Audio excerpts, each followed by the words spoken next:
Bonjour tout le monde.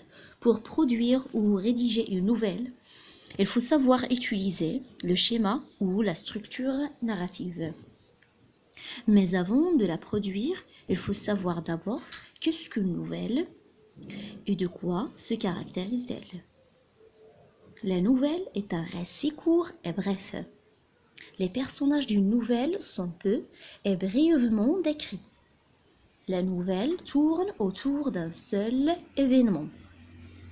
Elle peut être réaliste, fantastique, policière ou de science-fiction. Les personnages et les actions doivent être vraisemblables. Son action est assez simple, mais construite de façon à aménager un effet de surprise au dénouement. On appelle cela la chute.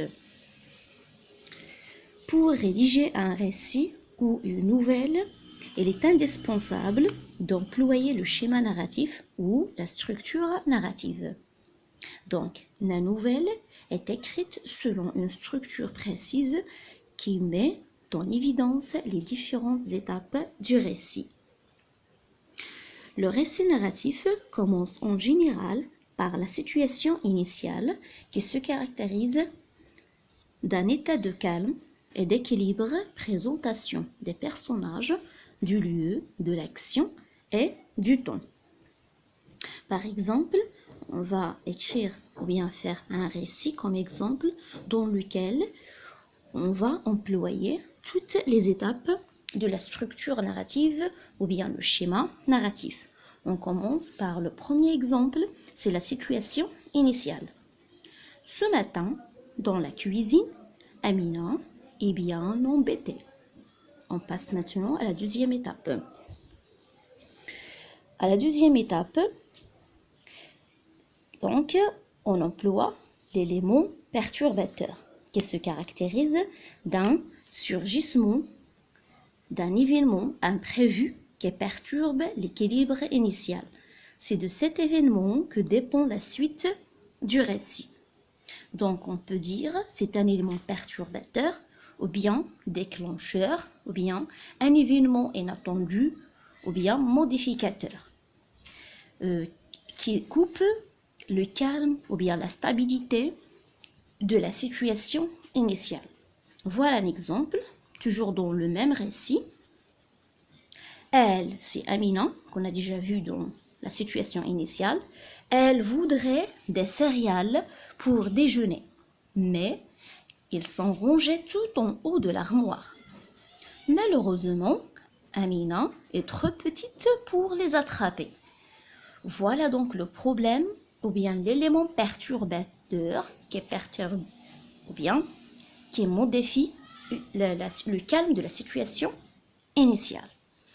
On passe à la troisième étape du récit, c'est les péripéties, où le personnage principal entreprend une série d'actions pour résoudre le problème auquel il se confronte.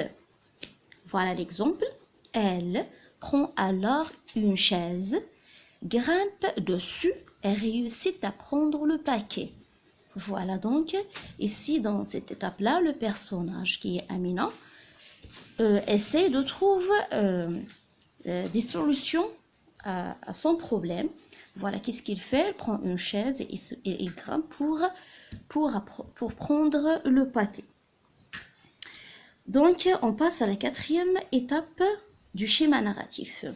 C'est le dénouement ou l'élément de résolution ou bien solution.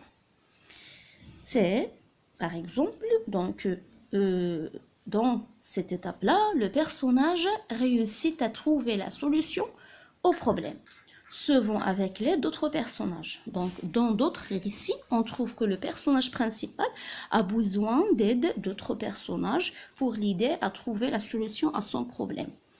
Le dénouement peut être heureux ou bien triste, ça dépend le récit.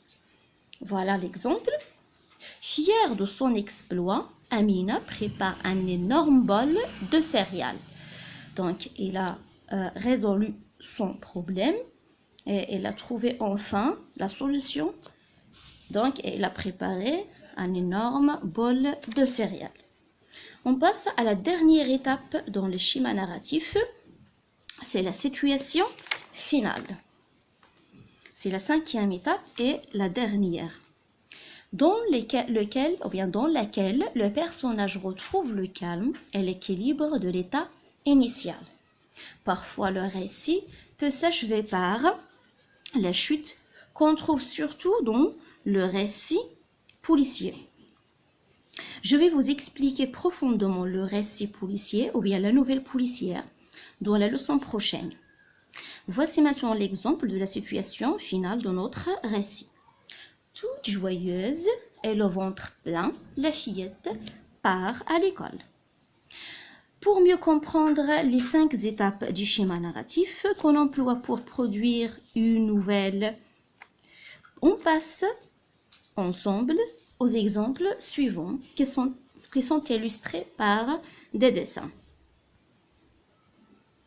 Voilà, la première situation ici, il y a le personnage qui marche tranquillement, il n'a pas de problème, donc c'est une situation initiale. Dans la deuxième image, on a le même personnage qui a un problème, c'est quoi? C'est un vase qui vient de tomber sur sa tête. Donc ici, c'est un élément qui vient de déclencher la stabilité de la première situation. Il s'appelle élément perturbateur, modificateur, déclencheur ou bien inattendu. Dans la troisième illustration, on trouve les péripéties. Donc le personnage était déjà au fond du problème. Il va essayer de trouver la solution. Dans la quatrième illustration, on trouve que le personnage commence à trouver la solution. Donc qu'est-ce qu'il fait? Il a pris la fleur et il se sent heureux. Il continue son chemin très heureux et ravi.